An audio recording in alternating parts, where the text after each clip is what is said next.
We've been told by MSM that we should just relax now and be happy and enjoy our big victory. Because, wow, the system's been repudiated. Donald J. Trump elected 45th president of the United States of America. Ladies and gentlemen, this has been an amazing victory.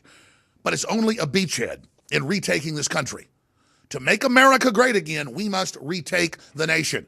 We have criminal enterprises, multinational corporations, crony, insider combines in this rigged system. So Donald Trump has gotten control of the swamp, but he's got to put the equipment in the swamp now, and he has to blow the dam and drain the swamp out into the ocean of history. It is time to drain the swamp in Washington, D.C. And to do that, he has to remove Paul Ryan, and he's got the clout to go in and have the Republicans enforce the vote and do it. Paul Ryan stabbed him in the back over and over again. Paul Ryan wouldn't give him the money that Trump raised under law. Paul Ryan told everybody he's going to lose the House. He's going to lose the Senate. They picked up seats more than they thought.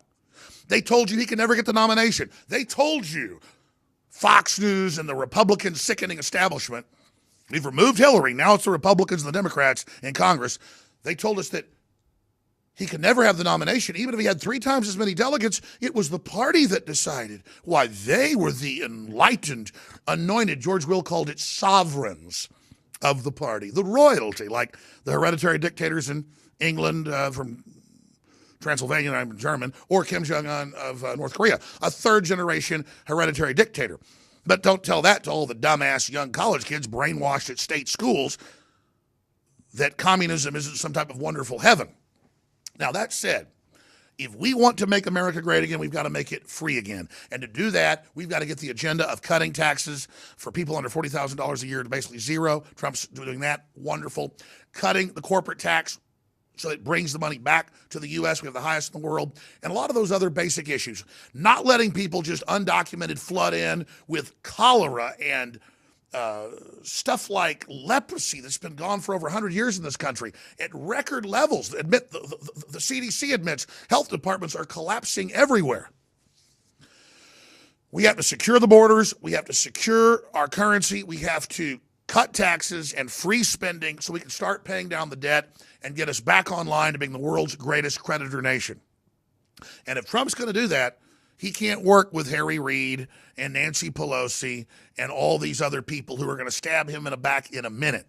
If he thinks Paul Ryan and Boehner and all these guys, and Boehner wasn't even one of the worst actually, stabbed him in the back over and over again, he is crazy. And obviously Donald Trump's really smart. And Donald Trump is fearless, and he's done it his way. He's discredited the media. He has discredited the pollsters. He's discredited the whole lying system because we, the people, were backing it. And everybody knows that they use the fact that InfoWarriors were probably half of Trump's base support and brought in a lot of blue-collar folks and educated folks and liberal folks and Reagan Democrats that understand we're true liberals that want to restore the republic. That's what a paleo-conservative is. These terms mean nothing. And so we brought in the grassroots. We brought in the Reagan Democrats. We added that seal of Americana, that seal of true populism. And that's been recognized. And they tried to hang that wreath around Donald Trump's neck and said, Donald Trump's Alex Jones's buddy. Donald Trump quotes Alex Jones a lot. Donald Trump repeats a lot of the things Alex Jones says. And then the media wrote articles saying, Alex Jones is insane. He thinks Donald Trump really likes him. He thinks because Donald Trump has told him he's instrumental in the awakening of America that it's true. So again, it's that paradoxical system where they say one thing out of their mouth one day and another thing out of their mouth another day. The truth is, I know this movement is about InfoWars because it's about you. And I go out on the streets of America when in many cases, every other person I walk by is a listener and a viewer. And I know they're black, they're white, they're Hispanic, they're old, they're young, they're from foreign countries. And I know the demographics and I know the numbers we have of 60 plus million, 70 million, we're not even sure, people that have tuned in the last week just to our platforms. This is world changing, and the system knows that. That's why they're trying to foment and fund all this garbage race war, is because that's all an elite can do, is try to divide and conquer us. Get the f out of here, dude. I'm not gonna, dude, it's a public street. Piece of shit racist. How is he racist? How? Yeah. Fucking Trump. We were told that there was no way that he could ever win the nomination. And then they stole the nomination from Sanders, but Trump fought for it, so they had to back off. And then there was clear evidence of election fraud all over the country. Bev Harris, one of the top election fraud experts in the world, a Democrat nonpartisan, concurred with my analysis that there was major discrepancies in at least 5 states, all against Trump. The flipping of votes all across the country against Trump. The massive evidence of fraud, but still there was such a tsunami wave, as Bev Harris and other experts have said, and as Trump has said, you can't cheat a landslide. The American people came out, record numbers of black Americans, Hispanic Americans voted for Trump, but the media tries to make it racial and call it a white lash to make anybody who stands up for sovereignty and lower taxes a racist.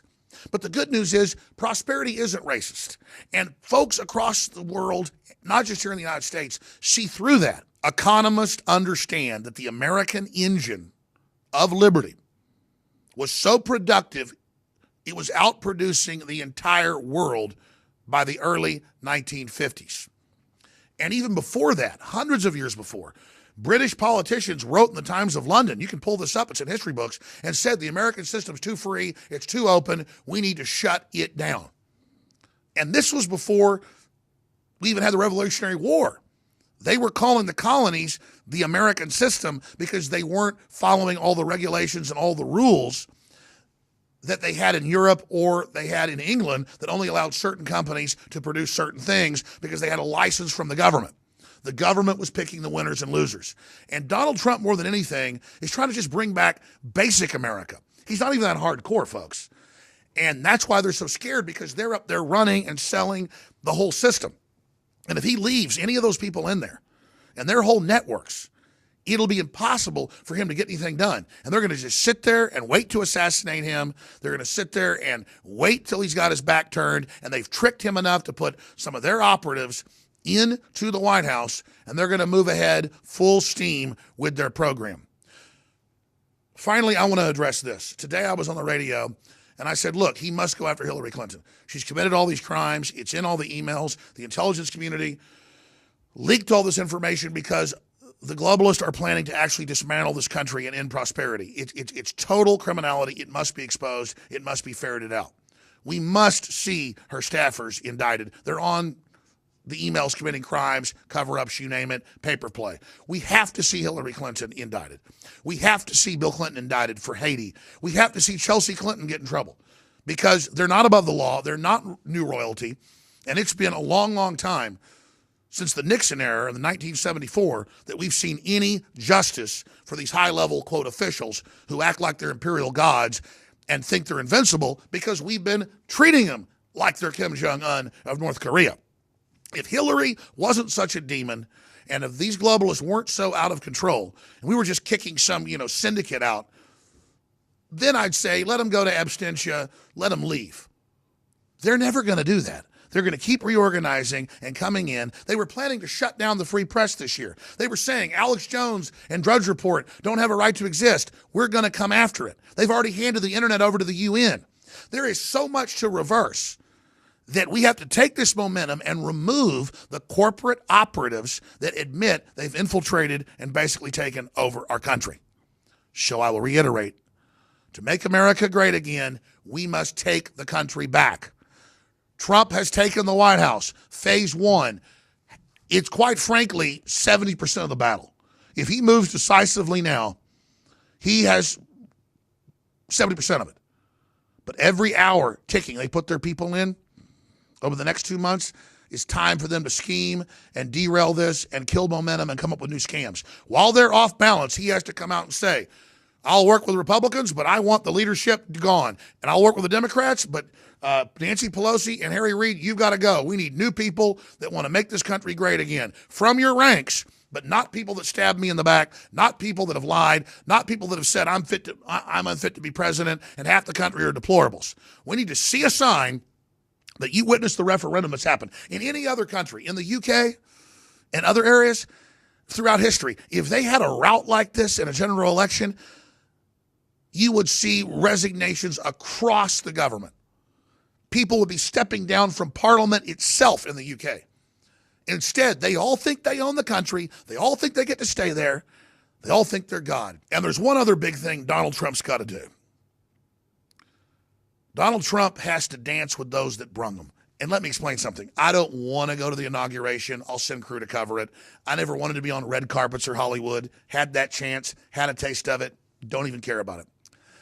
I'm saying you have to dance with the policies and the Americana ideas that brought you. We don't need to see Donald Trump all over the mainstream TV like Obama did, fawning with them and going on entertainment shows and trying to be America's friend.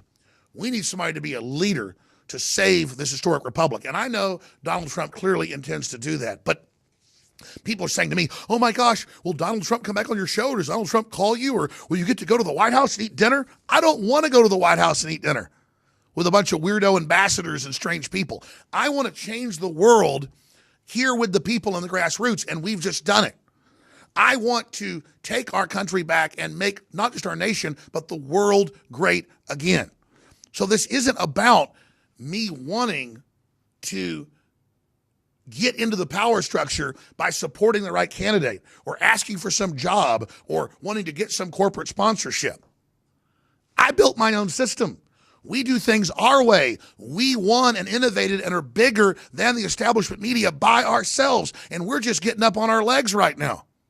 InfoWars is changing the world. You're changing the world. And this whole process is about understanding that we're the underdog.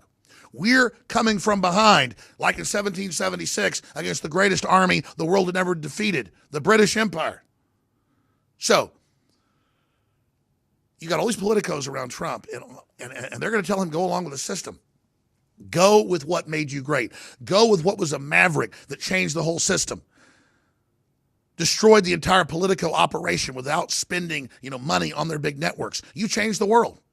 So I know that you understand how critical it is to now take that to the next level. And I have faith Trump will do it. He has had the instincts and the spirit of just something I've never seen in my life in someone running for office. He is a maverick, the consummate maverick. And if he succeeds in the next phase of this, in the dictionary, next to the word maverick, there should be a picture of Donald Trump. But all of you that went against the grain, I'm not patting you on the head. You are just as important as I am, or as Matt Drudge is, or as Donald Trump. You're the people that got ridiculed and spit in your face and people attacking you wearing Trump shirts. You're the people that marched and took action and supported us so we could put airplanes up nationwide saying Hillary for prison. You're the ones that across the board are defending the Second Amendment and promoting sovereignty and promoting true basic freedom. You're the oxygen that runs this whole thing. You're the wind in the sails. You are the most important. You're not behind InfoWars. You're at the heart of InfoWars. You are the resistance. You are the answer. And so no matter what happens with Trump, as I said, whether they steal it from him or not, and I thought he was going to win because I had the poll numbers and talked to folks on the ground, we win because we exposed the globalist. We promoted populism. We exposed the insider deals. If they tried to steal it, it'd blow up in their face even bigger. Now he wins in an electoral landslide. And they're up there panicking and squirming and weaseling, saying now they're ready to work with Trump. Now they're ready to, no. You cannot trust people with a history of committing crimes against the republic. They must be prosecuted because they will never stop their criminal activities until they've been brought to justice, and it must be done. So, folks ask, why didn't you go to the Trump rally when he was here in Austin, even though I was invited? And I said, I sent my crew, we were there, but I said, when about a third of the people in the audience of 20,000 were wearing our T-shirts, and when our reporters got mobbed, we were the rally. Do you understand that? We created the movement and the launch pad so there'd be a populist system against the globalists. I said our best chance would be a libertarian, bipartisan Tea Party movement taking over the Republican Party. We analyzed it. We looked at it from every angle. I originally came up with the battle stratagem myself and openly pushed it to members of Congress saying, look for a candidate. I had no idea behind the scenes generals and other people had picked up on the plan and my Declaration of Independence Part 2 that Drudge posted that went viral, and that was a small part of the generating the ideas of Donald Trump being drafted. But Trump knows from day one when people were trying to draft him to run for president. They did it because they knew he was a good person and because they knew there was a giant liberty movement in the United States growing exponentially and that military and police were particularly dialed into it. So I've given you some of the back history here as well, just so people understand we don't need to be told how great we are. We don't need to be patted on the head. We don't need to be brought into the inside of the system because the whole scared system is telling Trump, keep us out. I wouldn't go be part of it inside if they invited me in. We're building the new system here. That's what America was all about. Leave Europe, leave other oppressive areas. Come here, set up something new. It won't be perfect, and when it gets corrupt, move further out. And here we are on the frontier, building the new America, building the new Atlantis in Central Texas. Not in the old, crumbling, demonic, pedophile-run demon pit of D.C. or L.A. or New York. We're here in the new country, and it's a spirit, it's an idea, and we're animating the contest of liberty. We're animating the sleeping giant because we are the sleeping giant. Alex Jones signing off for Infowars.com. If you're watching this transmission, I've told you 1,000 times. Now do you believe me? You are the resistance. Look, I'm not going to sit here and say, see, I told you so, that communist Chinese-style net censorship was coming to the web, because it's already here. It's being announced. The way you keep the internet open and free is you get involved more than ever. Go to Infowars.com/app. A new battleship in the fight. Infowars Live, available right now. We're looking for a crew to man it. You gonna sit down and play games and be a trendy? Or are you gonna be part of history? Don't sit by and let the internet and free speech be stolen from you. Take action.